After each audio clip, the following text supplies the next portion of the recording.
Hello and welcome to another advanced writing technique video. As always, we're going to be exploring strategies and structures for you to try in your writing. Today's lesson is all about figurative language, so I'm calling this one Figuratively Speaking. So in this video, we're going to talk about ways to include figurative language in unexpected ways. So you already probably know you can include figurative language in narrative writing, right? We're used to seeing figurative language in stories. But for this video, I want to show you how figurative language can improve your informational or expository writing, how it can improve your opinion writing, and then I hope you can start stretching it and thinking about ways to include it in letters or emails.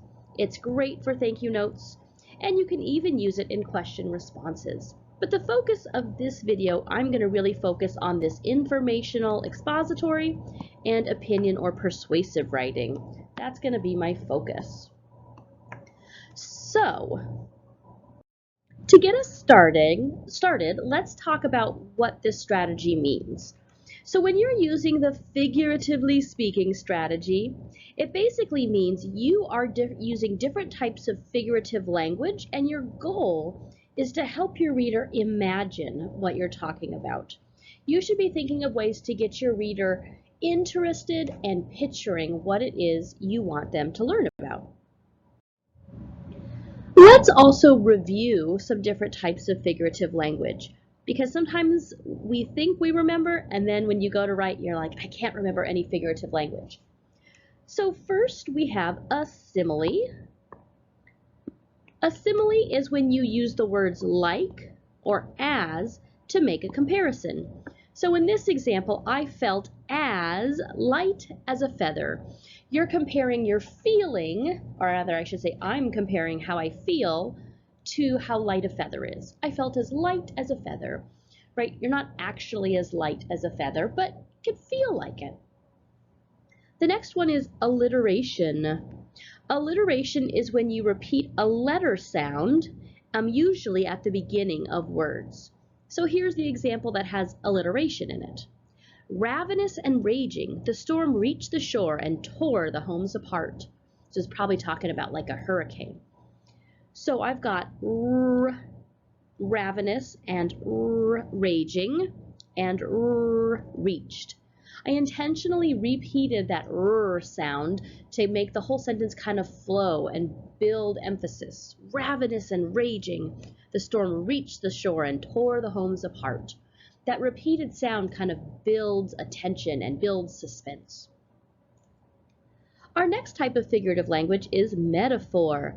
A metaphor is really similar to a simile because it's describing something as something else. So it's making a comparison, but instead of using a like or as, we're just using the word as it is. So let me show you an example.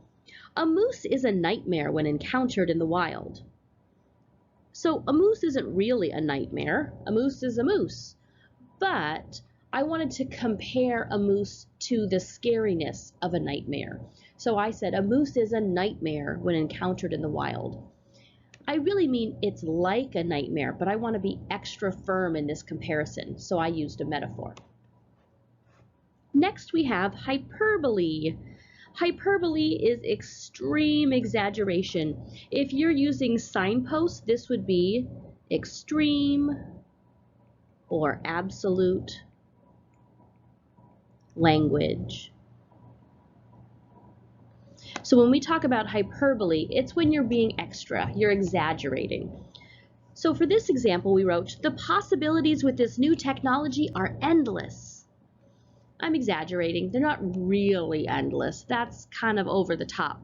But I want my reader to know that there are a lot of possibilities and they keep discovering new ones. Next I have onomatopoeia. Onomatopoeia is when you write out a sound. That's a great way to kind of have your reader imagine that they're there. You're tapping into their sensory information. So I wrote, with a soft whoosh, the drone takes off into the air. I wanted my reader to almost hear that whoosh of this drone taking off. It must be quieter than most drones with their buzzing noises. And then the last one here is personification. Personification is when you give human characteristics to non-human things. So when you're describing something that's not a person, but you describe them doing people-ish things. So for this example, it says, the honeybee stops to have a chat with another bee, dancing out a message. Now, having a chat, that's a pretty human thing. Honeybees don't really have a chat, but I want you to know that it's like they're having a chat. They might as well be. And also, bees don't dance the way humans do. Now, they do movements that look like dancing to us, but they're not really dancing. That's a human thing. So by using stops to have a chat and dancing out a message, I'm kind of making the honeybee relatable to my reader. They can imagine it from like a people perspective. It helps them see the intention behind what the honeybee does, and also kind of makes them feel more connected to the honeybee and more interested in what they do. So these are my types of figurative language I will be covering. This doesn't mean this is all the figurative language in the world. As you move through school, you'll learn other types of figurative language, but these are the ones I'm going to be discussing today.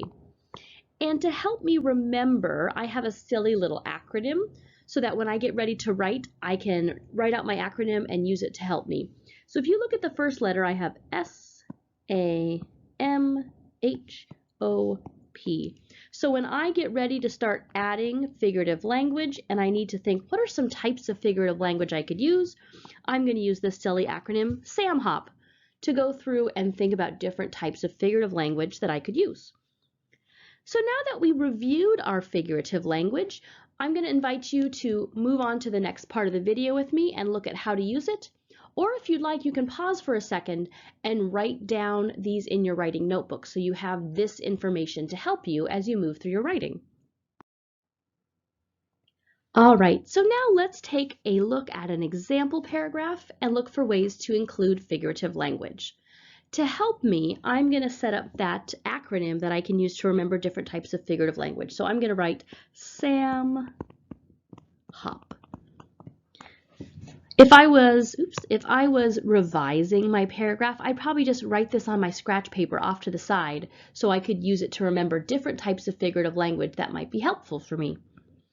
All right, so I'm going to start by rereading my paragraph and then thinking about what kinds of things I could do in that paragraph. That'll help me decide which type of figurative language to use.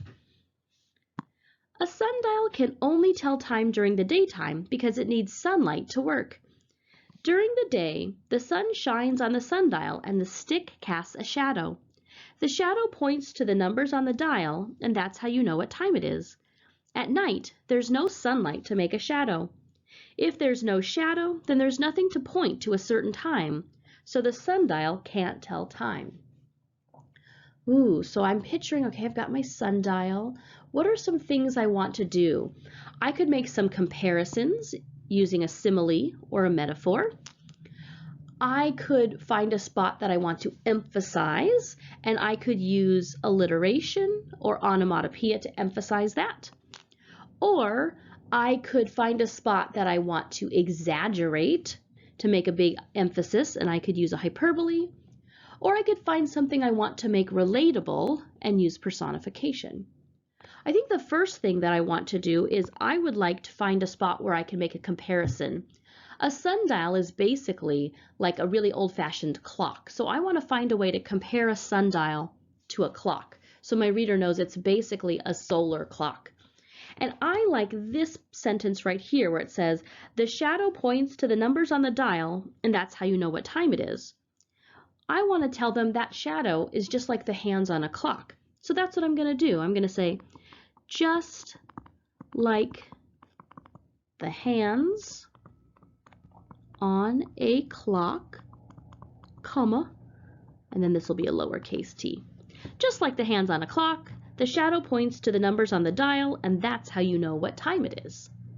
So that helps my reader know, oh, that stick that's making a shadow, the shadow is basically just like the hands on a clock. That gives my reader the comparison that I want.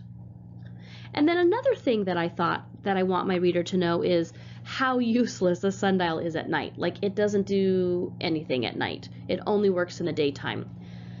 So I'm going to use some hyperbole. Oops, I should check off simile.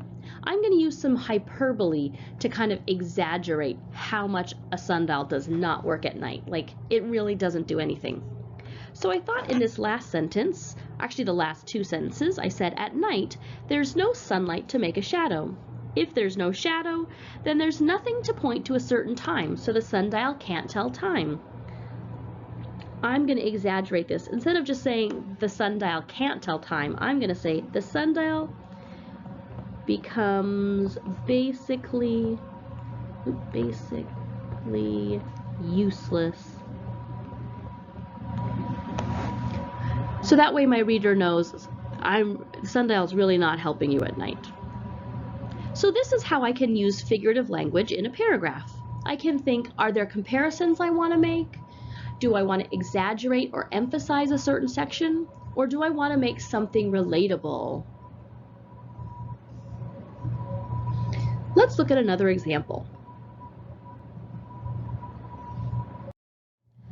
Let's look at one final example. Here I have another paragraph, and I'm going to use the same strategy.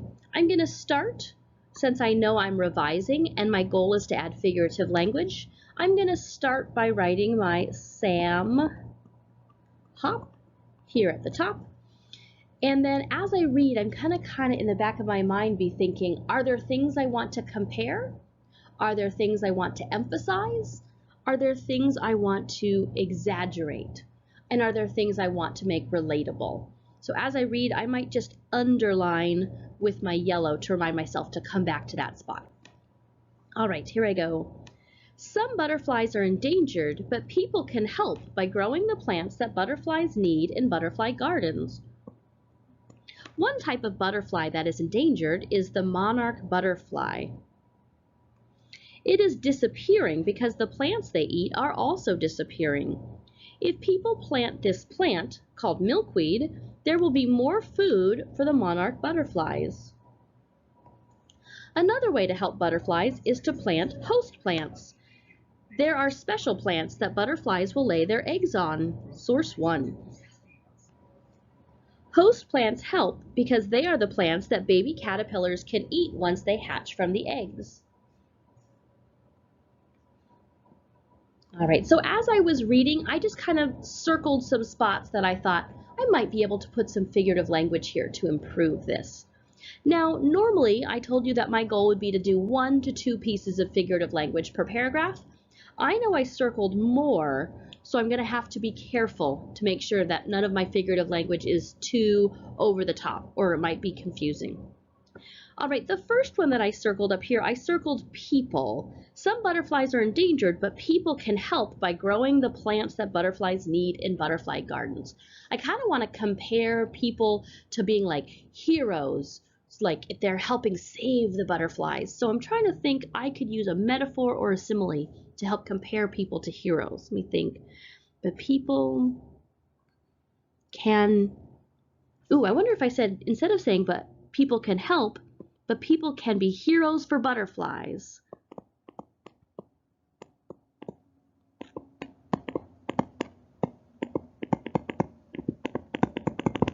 Let me read that again to see if it makes sense. Some butterflies are endangered, but people can be heroes for butterflies by growing the plants that butterflies need in butterfly gardens. Oh, I like that. That compares people to being like heroes for the butterflies. All right, the next spot I circled, it was this word endangered. I've already told my reader that some butterflies are endangered. So I kind of want to be extra about this. I want to exaggerate it to really make people see the problem. One type of butterfly that is endangered is the monarch butterfly. I wonder what I could say. One type of butterfly that, I wonder if I could be over the top by saying like one type of butterfly that's in danger of dying off, or one type of butterfly that needs our help, or I could use some personification. One type of butterfly that is, see here, like reaching out for help, or one type of butterfly that's calling for our help.